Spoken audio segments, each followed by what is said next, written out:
Ashley Needles here with 101 Reasons Why I Dumped You. Nick. Oh dear Nick. Nick from Denny's Nick.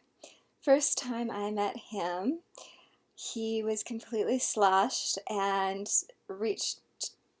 our introduction was him reaching his hand down my shirt, under my bra, and grabbing my boob.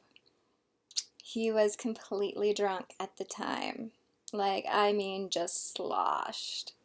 So, I didn't know this. I slammed his hand down on the counter and stabbed a fork through his hand, through this part of his, you can't see, through this part of his hand, between those two bones, right? I mean, the fork was just sitting there in his hand. It was kind of creepy. I felt so guilty about this that I went on a date with him despite the fact that I didn't like him. I thought he was super creepy. Yeah, I went on a date with him because I felt guilty. And I stopped going out with him because I went over to his house. We watched a movie. He was living with his grandparents at the time. Apparently, he'd just gotten out of jail, so they were, supporting him.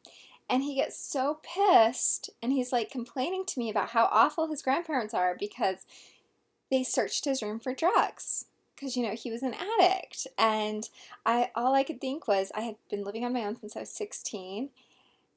And I was thinking, oh my gosh, I would love it if somebody wanted to take care of me like that. That would just be amazing to me.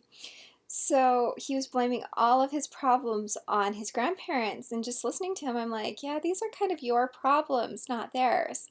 So guys who pass the buck and blame other people for their problems, not interested.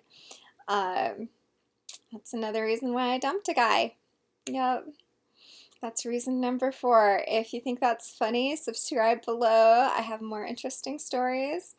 We'll eventually get to the guy I broke into prison for and why that didn't work out. So, yeah, I broke into prison on accident. I will just say that. So I'll tell you that story next video. Click subscribe. Love. Talk to you later. Bye.